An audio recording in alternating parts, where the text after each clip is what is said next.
Hi friends, ఒక shoe lace మిమ్మల్ని తీవ్రంగా గాయపరచగలదు అంటే మీరు నమ్ముతారా? కొన్ని సందర్భాల్లో మీ షూ లేసే మీ ప్రాణం తీసేయగలదు అంటే మీరు నమ్మగలరా? కానీ ఇది నిజం. ఒక రిపోర్ట్ ఏం చెప్తుందో తెలుసా?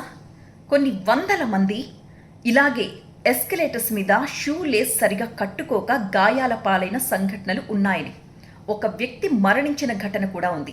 ఇంకొక వ్యక్తికి మెడ బోన్ విరిగిపోయి మెడకి కంప్లీట్గా లైఫ్ లాంగ్ బ్యాండ్ వేసుకుని ఉండాల్సిన సిచ్యువేషన్ నెలకొంది.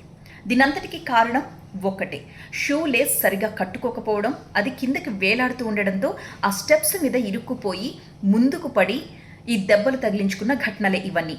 ముఖ్యంగా చిన్నపిల్లలతో చాలా జాగ్రత్తగా ఉండాలి. ఎందుకంటే వాళ్ళు ఎస్కలేటర్ కనబడితే చాలు చాలా సరదాగా దాని దగ్గరికి పరుగులు పెట్టి దానిపైన పైకి కిందకి దిగడం, పరుగులు పెట్టడం, దాంతోపాటు వేగంగా దాని మీద నడవాలి అనుకోవడం, ఇలాంటి చాలా పనులు చేస్తూ ఉంటారు.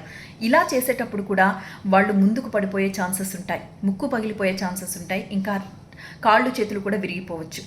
పెద్దవాళ్ళు కూడా ఎస్కలేటర్ ఎక్కేటప్పుడు దయచేసి ఫోన్లో ముఖం పెట్టడం కాకుండా మీ షూని ఒక్కసారి గమనించుకోండి, షూలెస్ పర్ఫెక్ట్గానే ఉందా లేదా అని చెప్పి. ఆ తర్వాత ఎక్సలేటర్ ఎక్కండి. పాయింట్ రీచ్ అయ్యే వరకు కూడా దయచేసి దాని మీద ఫోకస్ పెట్టండి.